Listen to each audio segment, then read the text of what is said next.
Our next guest on this evening is DiiJai The Singer. We have what DJ is a rapper, if you want to say an actor, a comedian, a realist. A rapper? But you said what? Singer. He is a singer. Producing some amazing music. He is on a reality show. And there's just so much more to learn about him. Welcome to the show. Hello. I just love it. I want to let you be the only one with a mic. Welcome. And it's the pink clubhouse, so I just felt real festive and wanted to bring my pinkness. You're on a pink kind of tour, I feel like, this weekend. You had Pink on for the reunion. I saw that. Which I did. You just dropped that trailer on the On the Way Up. And I feel like, to be honest, it's my own opinion, you were the best dressed. You and a lady with kind of like a black and a green, maybe it was blue, I don't know. The two of y'all. Was she sitting next to me? She was standing right next to you. Yeah, Nebraska. Okay. Yeah, I feel like Thank I had you. the best look. And Mayday. I did like Mayday's look. I thought Mayday's look was very, it gave me very 90s. It was very 90s R&B singer, bad boy, not bad boy, what am I thinking? The image wise, it was very bad boy. It gave me almost like a Jodeci feel. So yeah, I had that reunion was really, it was my first one. It was interesting to say the very least. So y'all got a teaser, y'all got a first look of that. If you have not seen it, it's on YouTube. It's on the Way Up Atlanta page. You can watch it. The link is in my story. So it definitely was an eventful reunion, to say the very least. So you bring up On the Way Up, and we're gonna hop into that first. What was your favorite part about being on the season? My favorite part about being on the season, people really got to get into me. People really got to see what I do. I wasn't a singer, or I wasn't, someone that became an artist on a reality show. I was an artist that was on a reality show. And so people really got to see me work. People really got to see me in my element. People got to see me not only perform, but people also got to see my real life and some of the things that I go through. I think I was very transparent, and I gave a lot this season. Yeah. Did you guys watch it? I have not had a chance to watch it, but that's going to be my homework tonight. So I am excited to watch it. Lawrence. I'm bad. Why did you not? Okay, so let me ask you guys this question. Why did you not watch it? That question. I've seen it. What did you see all of it? No, I've seen a lot of the episodes now. Why did you not watch all of it? No, were we not entertaining enough for you, darling? What was it? No, I'm just kidding. I put more stock in it than your buddy, but go ahead. Oh, Lawrence, what was the reason? What was the reason? Man, I literally am concert out. That's the reason. We've been on since December of last year, darling. What's the excuse? So you could just... Thanks a lot. I'm officially in the doghouse, so my homework is to get it together and watch it. Yes, I think you should. Yes. I think you should. Yes. So I have to give you a hard time. I'm in trouble. I know. But that is my homework. So let's chat about this and when you come on next. Yes. Okay. To get out of the doghouse, you recently covered Kelly Price singing. Who are some of the artists that you would like to work with one day?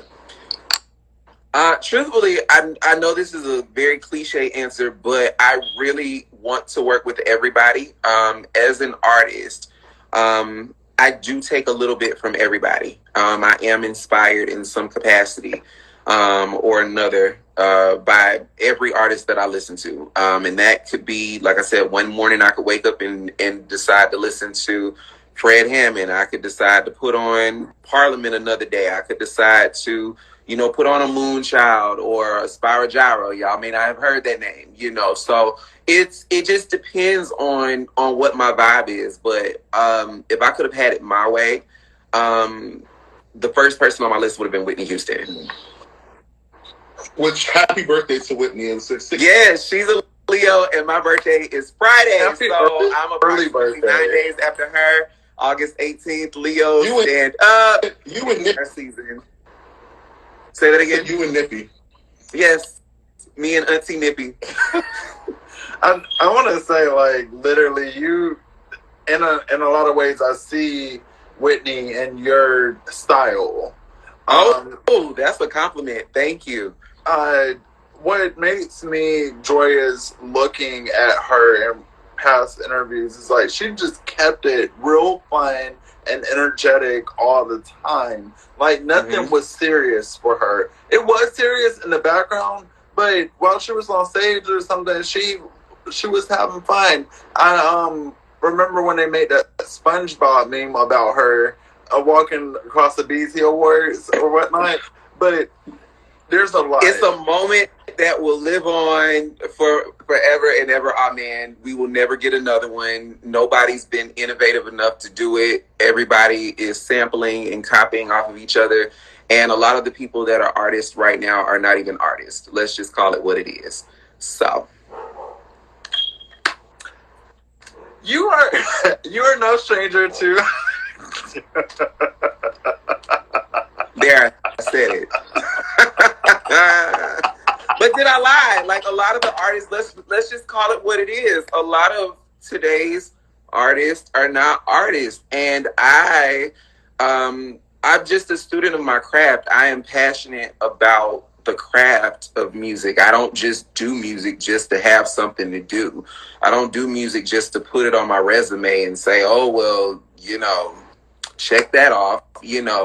A lot of people feel like when all else fails, they're going to do music, and it's not good. Yeah. This ABC 1, 2, 3 soliloquy that you gave us, that is not it. I didn't feel it, and if I didn't feel it, they didn't feel it. If you're not feeling it, they not feeling it, and people can tell. And so I just, I say all that to say I'm just a student of my craft. I just want to see more artistry, true artistry. You don't like, and not this. You don't like the Margarita song where she talks about she's going to drink a margarita and it gets in her butt. You don't think that's artistry? I've never heard it. No, you shouldn't. Just make sure you turn it off when it comes on. There are a lot of songs that I turn off when I hear them because they give me nightmares. Right. Come on. Yeah. Because they give me nightmares in real life. It's crazy.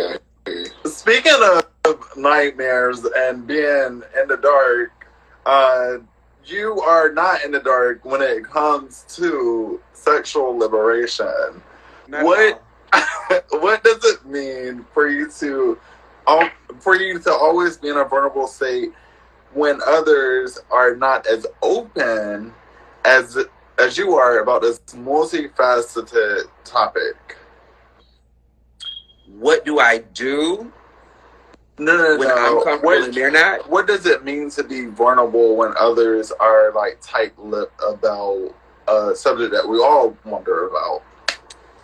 To be honest with you, for me, I'm just being me. I'm not, I've never been one to shy away from the subject of sex.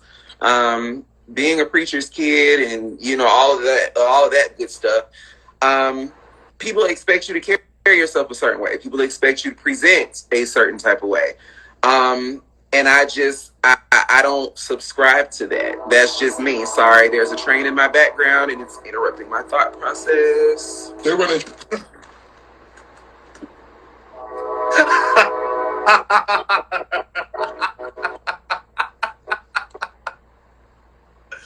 Oh.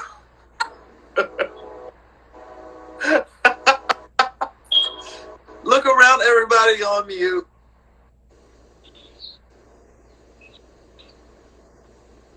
Period. All right. Now, because it's always one. It's always one. And I'm just like, at this point, you niggas are doing it on purpose. When she said mute, that means shut up. Shut it up. Like, we don't want to hear anything else. Look around, everybody go mute. That's the only part I know. So, and all three of us just won, and we won. And we won, okay? I hope they get it right tonight. So, but where I was going, sex has always been a subject that has been somewhat comfortable for me. And I just didn't subscribe to the mindset that I have to be prudish. However, I do believe that there's a time and a place for everything.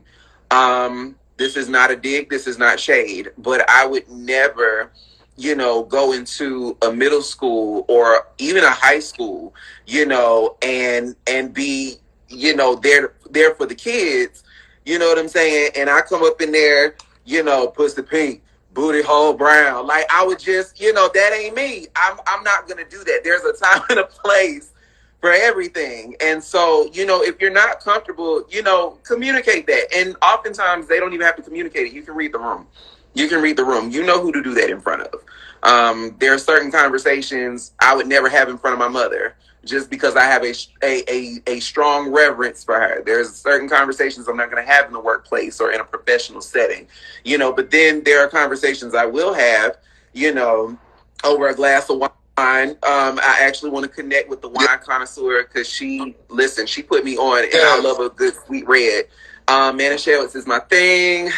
Chateau Elan, yes, we love them. And also the other brand, if Beyonce loves them, we do too.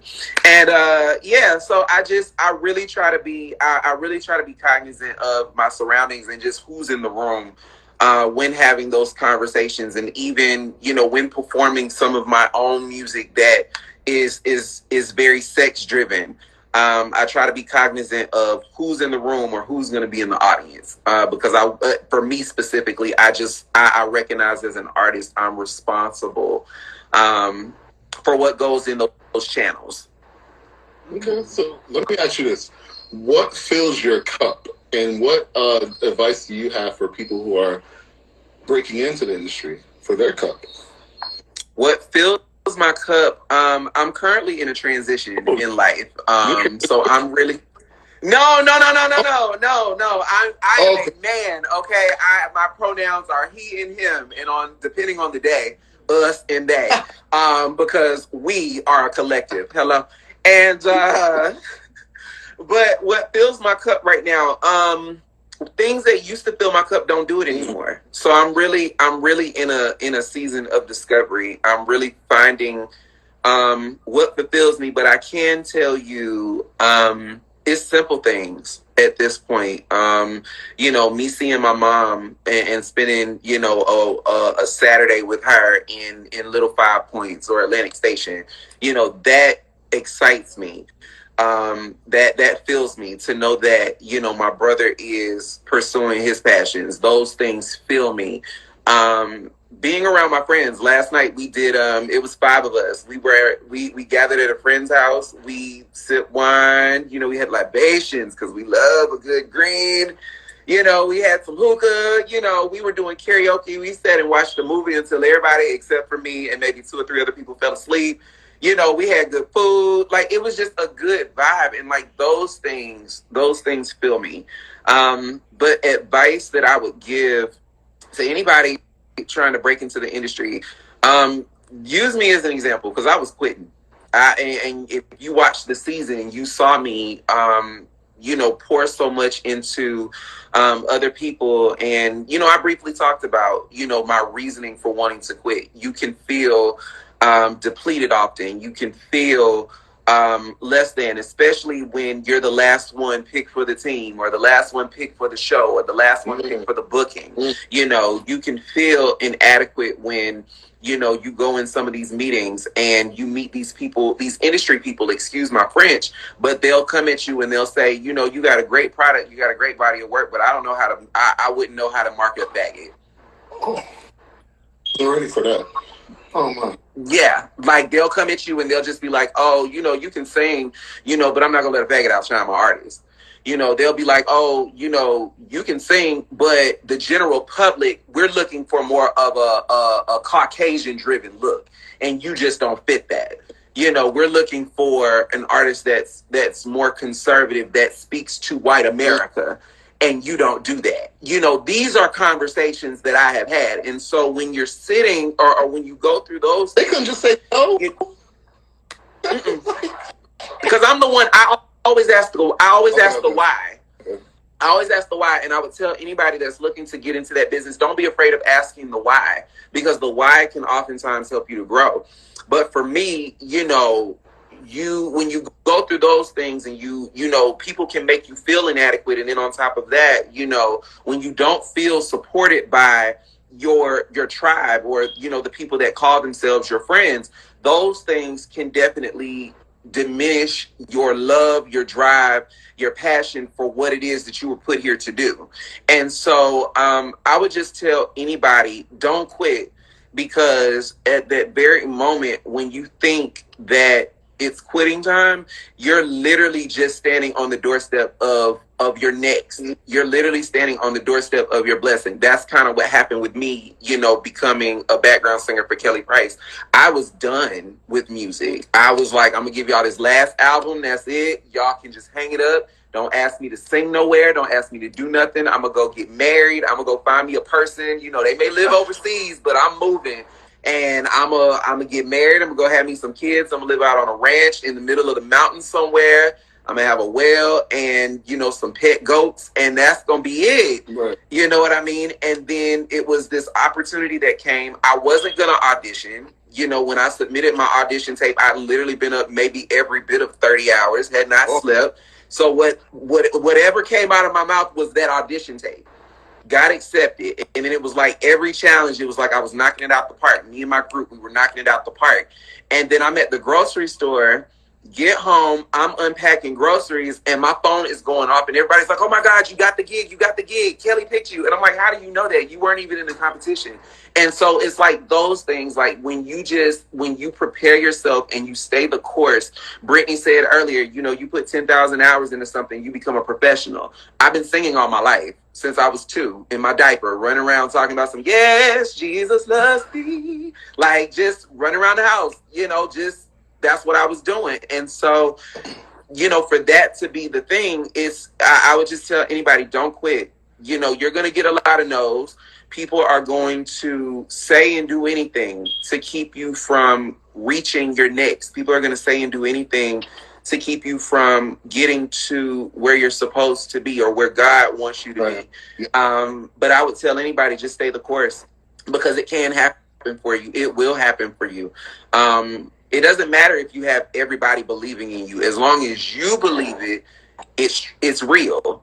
I've had people tell me, you need to consider a real career. You can't make money being a singer. You can't make money doing backgrounds. I have family members who literally were like, you're one track minded. You can't make money being a background vocalist or being a lead vocalist. There's no money in the music industry. And it's so sad people are like that, especially being in your family. That's worse, because you're like, holy shit, y'all are people that's supposed to be supportive. Yeah. Yep. That's why you really do find your own kind of tribe. Yeah. Your fans, and I learned this the hard way. I expected people in my hometown to support.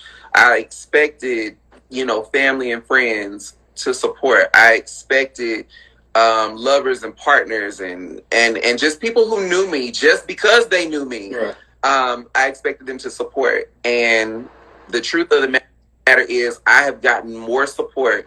I've had people overseas buy my music when there are people that have known me for years, people that I have done backgrounds for, written songs for, showed up for, did stuff for free for, helped move, people who I have given advice to, people whose relationships and lives that I have saved. Not even to throw out there what I have done for other people, but I'm just saying, You know, you call me and I'm there, Right. and I can't even get a share on social media. So you know what I mean? Like, the people that know you, just because they know you, that does not mean that they are your fans. Your fans pick you. You don't pick your fans. Yeah. You are so I can definitely, I can attest to that. Definitely don't look for people in your hometown to support you, because some may. That doesn't mean that they won't. Some people in your hometown may support you. You may have the whole city on your back.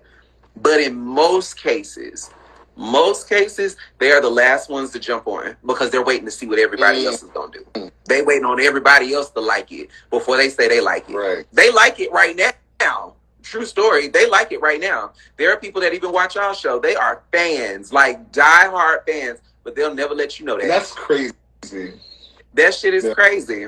I had this conversation with someone about, do you tell this person, because I don't want to say who it was, but it was two producers that I was in the middle of, who do big reality shows and going back and forth. And I was like, did you ever say publicly, I like what he does? You know what I mean? Because that means something sometimes. That's validation, and we as artists need that. When Erica said, "I am sensitive about my shit," right, that is what she meant. Right. She said a lot without saying a little bit. Artists are sensitive about their stuff. Very much so. Very, very much so. Being a preacher's kid paved the way for who you are now. What was some of the things that you wish never made it to the rooting out the man that you are today when it came to the church? I wish that growing up in church that people had told me the truth. And it's funny you guys asked that question, because I was having a conversation with my brother. I think he's in the lab somewhere. Hey, D Maestro. But anyway, we were having that conversation, and I was taught that God hated me because of who I was. Because of who I was, the way I lived my life, I was just taught God hated me. I was taught that I couldn't get into heaven. I was taught that, you know, there was no life for me, that I would have a very lonely life, being who I was. You know, there was no love in my future. There was no family. There was no union. There was no community in my future. And more recently, I want to say within the last 7 years, maybe, I had to find this out as an adult. But there is life for me. God does love me. God may not like everything that I do. You know, he may not he may not condone everything that is said, everything that is done, every thought that is had. But because I am his, that is enough reason for him to love me. And I wish that I had been more nurtured in that sense, growing up in church, or I wouldn't feel like I was a late bloomer in terms of building my relationship with God. So y'all probably wasn't expecting that answer, but there you go. No, it's an answer that you know, a lot of us, period, it doesn't have to be church. Us in our community, the Black community, who have been around people who have been in church, have dealt with. So it's not an uncommon story. It's our story. Yeah. But just to take it up a tick. So yeah, let's take it out. Like I said, and I think I told y'all this last time I was in here, I'm an open book, but not a clean slate. You can ask me whatever. I'll tell you the truth.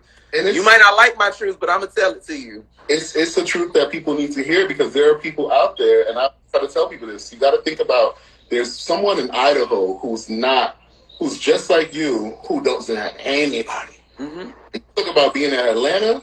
No, there's someone in Minnesota that watches like y'all show or watches us, and they wish, you know, but we're the ones who tell the truth about it. Yeah, and like I said, I'm on y'all see me on Instagram and on TikTok. I'm constantly like, I don't know who this is for, right? But you know, like, cause you never know. You honestly never know who's watching you, and honestly, that's who I do it for. I do it for the people who don't know me. Y'all know me. Y'all know how I cut up. Y'all know how I get down. But there's so there are billions of people on this earth who've never experienced you. They don't know you. They don't know you, and they're looking for something positive. They're looking for something encouraging, and that's what I'm here to give. And you do. You definitely do that. Thank you. You have brand new music coming out, or it's out now as we speak, right? How does this new project feel to be finally out, and what do you hope that the audience receives from your body of work? So it is not out yet. It is coming very sooner than you guys think. If I could put a time frame, I will tell you within the next 45 days. Okay. There will be a project that is coming. It is called My Life, A Soul Without a Heart. We just finalized the track list last week, and we just finalized the track list and shot the cover last week. So I'm excited about it. I have been working on this project on and off roughly about 10 years. I instantly started right after I put out the Colors project in 2013. I instantly started working on this. It was supposed to be a project that was, 10 tracks, 9 club joints, and 1 ballad. And then the entity got, rest their soul. The entity that I was entertaining at that time started moving real crazy. And so everything that they did became a song. And so the initial idea that I had became something totally different. In the process of making this album, I lost my dad. I lost my grandmother 30 days prior to. I kind of went through my own thing, grieving that. Was just in a bad place. And I mean, rock bottom in the worst sense.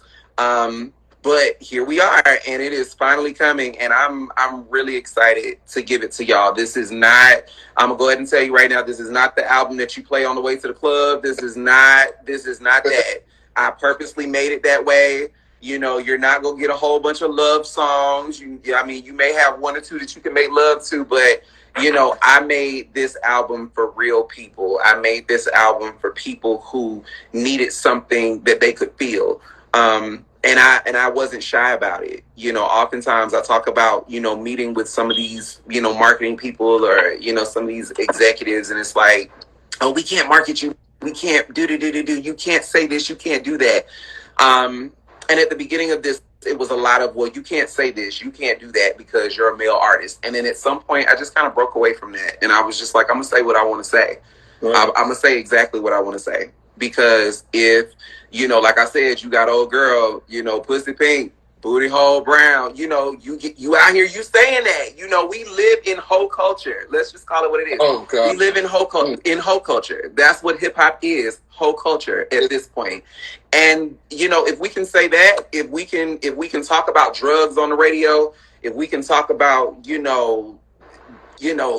people worship the devil right in front of your face. Some of y'all favorite artists worship the devil right in front of your face, and y'all go up for it. Now, even some of the people you listen to, y'all go up for it. I ain't saying no names, but if we can do that, why can't I say what I want to say in my music? Why can't I be transparent and tell my story, my experience, and give it to y'all?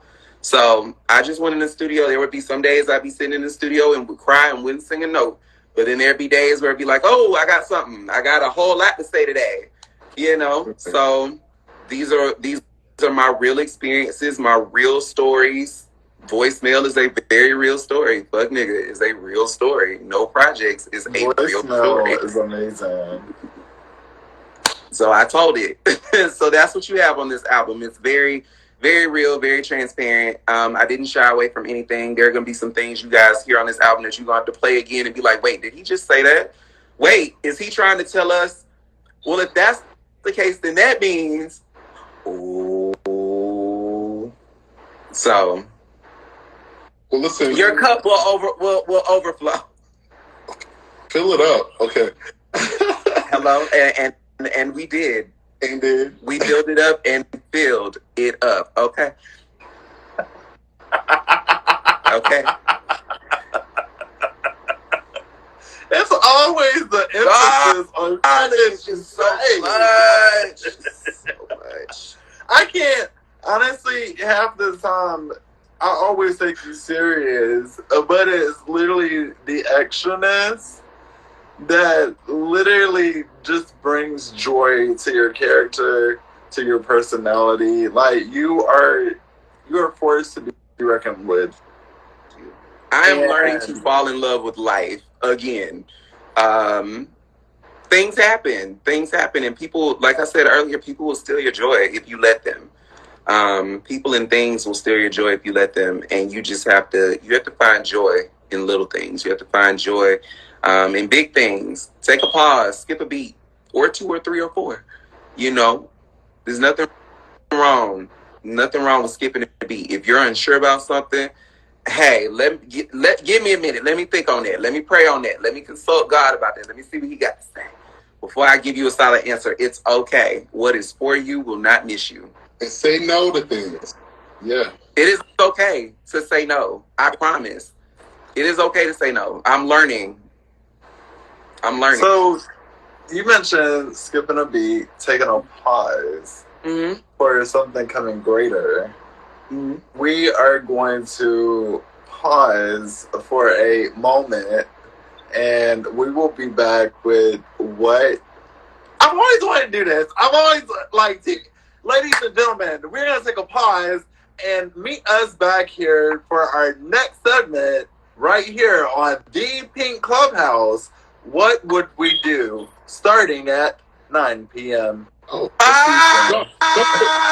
in the meantime, you might as well just open up the floor, for the people who had questions. Because I did see a couple people. They were like, I want to come on and ask questions. You want that? Yeah, they can ask whatever they want.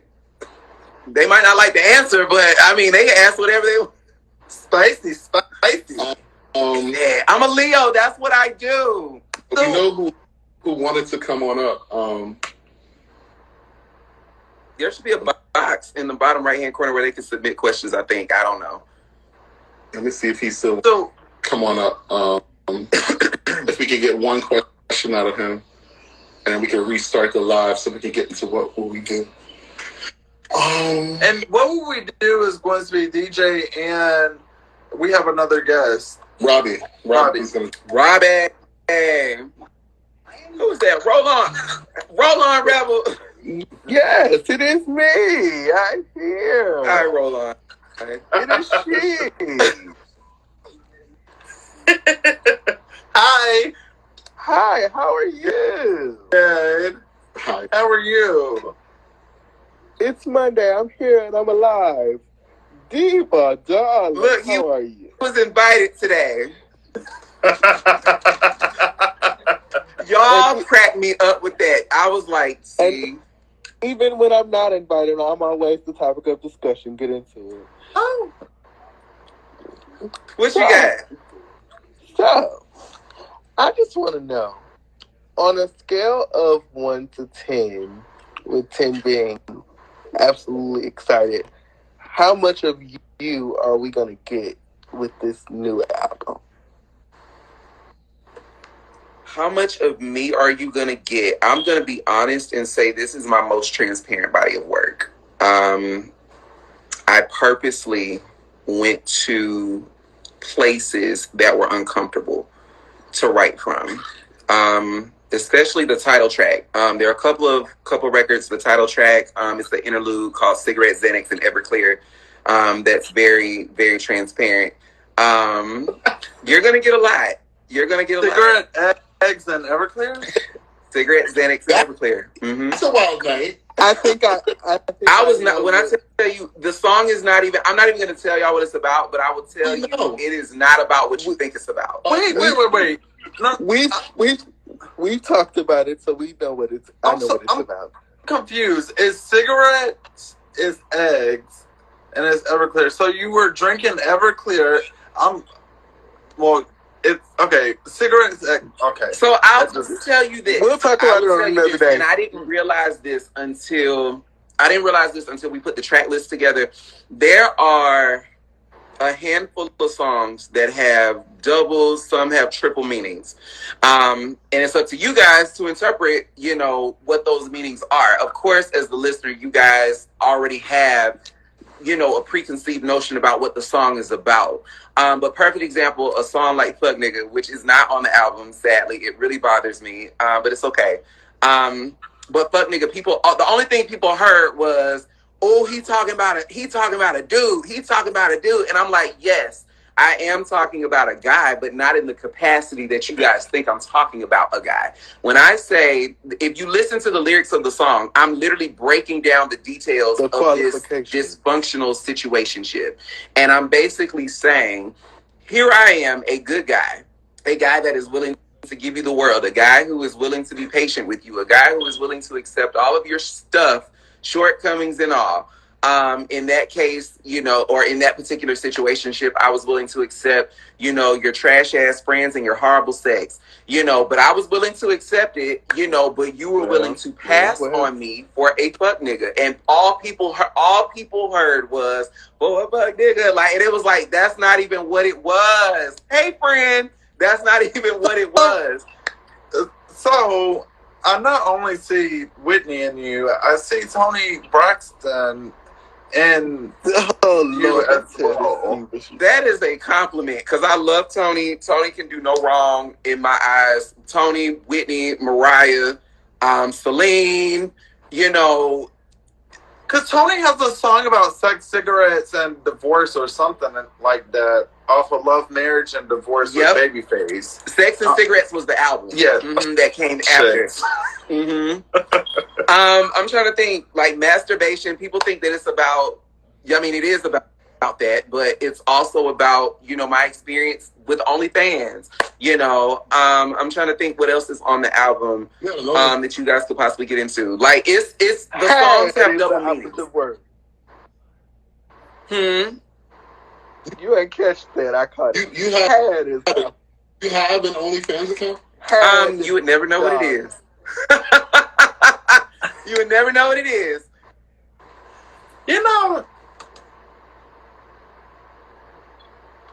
Hello? Go ahead. It's hard out here in these streets, darling.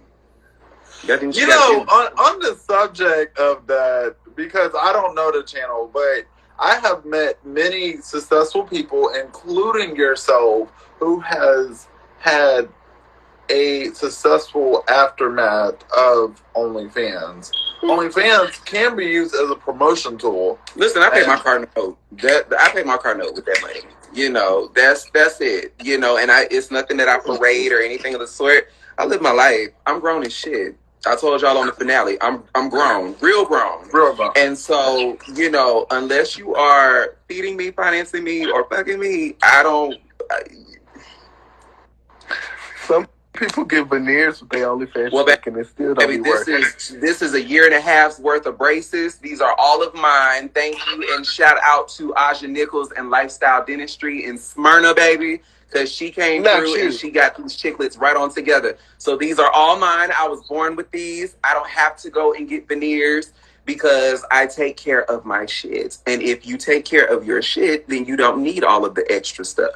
If you get your ass in that gym and work out, you don't have to go get shots. Now, if that's what you choose to do, in your free time, then knock yourself out. But I do not have to do that.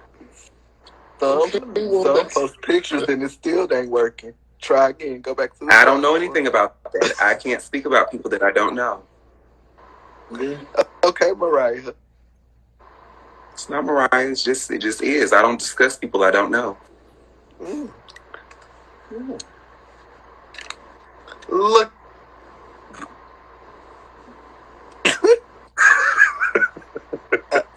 Ladies and gentlemen, look around and everyone is on mute. Hello. All right. So.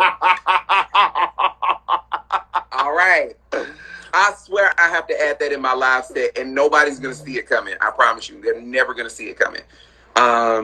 They're never going to see it coming, but it's going to be a good time. Yeah. Speaking of, we have a show next Friday. I posted the flyer. It is on my page. Hemingway put it together. It is myself and roughly 7 or 8 other immaculately, like, their talent is through the roof. Me and a few other artists, we're gonna shut the spot down. So if you guys can come, we would love to have you. It's gonna be great. Well, you gonna get me outside? Okay. I'm getting everybody outside. I've been trying to do it all summer. Just save it for the finale. Well, the finale came and went, but you didn't watch the show, so at all. neither one. Were we boring? It's really not boring. If you don't know anything about me, I do not watch TV at all. Like, it wouldn't keep your attention, but I didn't say that. But I will say, to answer someone's question earlier, I did see it in the drop down earlier. My experience as a reality star, had a good time. I definitely learned a lot. We have some surprises coming. You have to watch the reunion to get into them, so I would suggest that you tune in. But I will say, just being a reality star, I definitely learned a lot. You definitely see all sides of a spectrum. And you also learn about yourself. If you don't learn anything about yourself doing reality TV, then what did you do it for? What did you do it for? What was the most surprising part of doing this experience for you? The most surprising part about this experience, you really find out how people feel about you when you're not there. But I think that's life, though. I think that's life. I will also say, it's one thing that was surprising to me.